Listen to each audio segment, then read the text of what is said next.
Komunitas jurnalis Papua di Kota Jayapura melakukan demonstrasi menyerukan penundaan pengesahan rancangan Kitab Undang-Undang Hukum Pidana atau RKUHP pada Senin 5 Desember 2022. RKUHP yang rencana akan disahkan oleh DPR RI di Jakarta pada Selasa 6 Desember 2022 yang dinilai menghambat kerja-kerja jurnalis.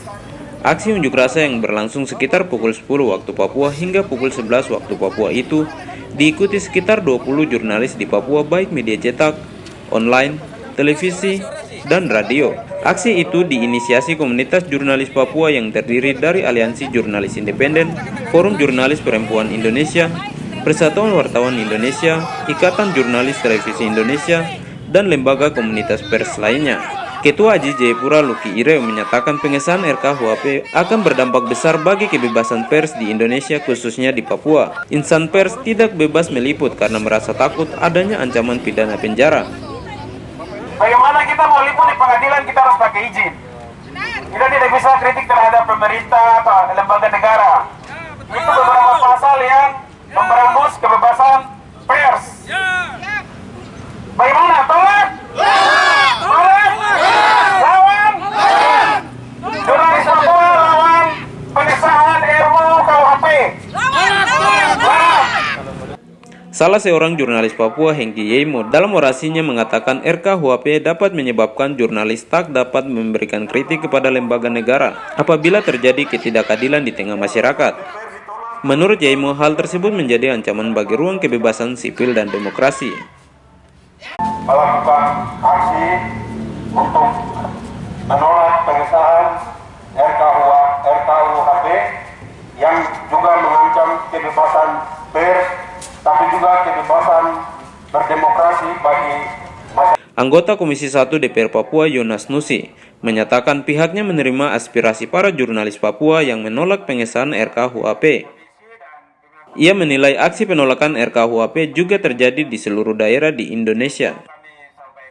Memang hal ini disampaikan di seluruh Indonesia. Ada yang melakukan demonstrasi di Jakarta dan di beberapa daerah. Memang hal ini menjadi keperhatian kita semua. Sesuai dengan mekanisme Dewan, saya akan terima dan segera menyampaikan ini kepada pimpinan Dewan. Saat ini juga saya akan koordinasikan menyampaikan aspirasi ini. Diketahui terdapat 19 pasal dalam RKUHP yang berpotensi menghambat kebebasan pers. Pasal 188 yang mengatur tentang tindak pidana penyebaran atau pengembangan ajaran komunisme, Marxisme, sampai Leninisme. Pasal 218, Pasal 219, dan Pasal 220 yang mengatur tindak pidana penyebaran kehormatan atau harkat dan martabat Presiden dan Wakil Presiden. Pasal 240 dan Pasal 241 yang mengatur tindak pidana penghinaan terhadap pemerintah. Selain itu ada Pasal 263 yang mengatur tindak pidana penyiaran atau penyebar luasan berita atau pemberitahuan bohong. Pasal 264 yang mengatur tindak pidana kepada setiap orang yang menyiarkan berita yang tidak pasti, berlebih-lebih, atau yang tidak lengkap. Pasal 280 yang mengatur tentang gangguan dan penyesatan proses peradilan. Pasal 302, Pasal 303, dan Pasal 304 yang memuat tentang tindak pidana terhadap agama dan kepercayaan. Pasal 351 dan Pasal 352 yang mengatur tentang penghinaan terhadap kekuasaan umum dan lembaga negara. Pasal 440 yang mengatur tindak pidana penghinaan ringan. Pasal 437 mengatur tindak pidana pencemaran. Pasal 443 mengatur tindak pidana pencemaran orang mati.